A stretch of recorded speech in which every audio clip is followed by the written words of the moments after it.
Olá, tudo bem? O pecado é a causa das nossas tragédias, dos nossos sofrimentos, das adversidades que se nos abatem. Dito de outra forma, não é? Será que eu sofro, que eu passo por momentos difíceis como punição por um erro que cometi, por um pecado que cometi? Bom, esse é o primeiro pensamento que a gente cultiva diante das tragédias pessoais ou da tragédia alheia. Mas tem um texto no Evangelho de Lucas, no capítulo 13, que pode nos ajudar a pensar um pouco sobre isso.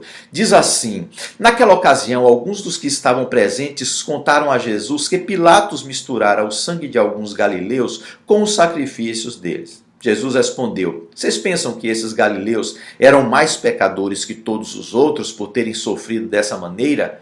Eu lhes digo que não. Mas, se todos vocês não se arrependerem, perecerão. Olha que coisa interessante. Jesus aqui, de cara, ele vai desfazendo esse conceito arraigado em nós de querer encontrar explicação para as tragédias que se nos abatem como forma de punição por um pecado que cometemos. Bom, se eu estou passando por isso na minha família, se eu estou passando por isso, um caso de enfermidade, se alguém está passando por isso, a explicação deve ser certamente porque essa pessoa fez alguma coisa de errado e Deus ou a vida está punindo essa pessoa por isso. Jesus diz o seguinte: olha, aquelas pessoas não eram mais nem menos pecadoras do que nenhuma outra. Isso aconteceu com elas não por conta do seu pecado. E onde está então a responsabilidade? Aí vem uma segunda questão que a gente precisa trabalhar e que é atual. É aquilo que eu chamo de vitimizar o culpado, o agressor, e culpar a vítima, o agredido.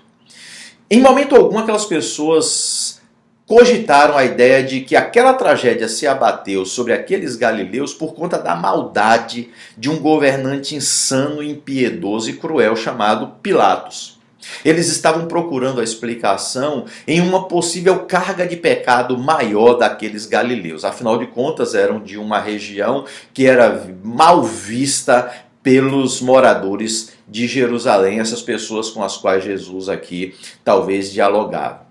Interessante que isso acontece todas as vezes que, por exemplo, a gente vê um agressor a uma mulher que está andando na rua, nessas muitas agressões, né, a mulher apenas por ser mulher.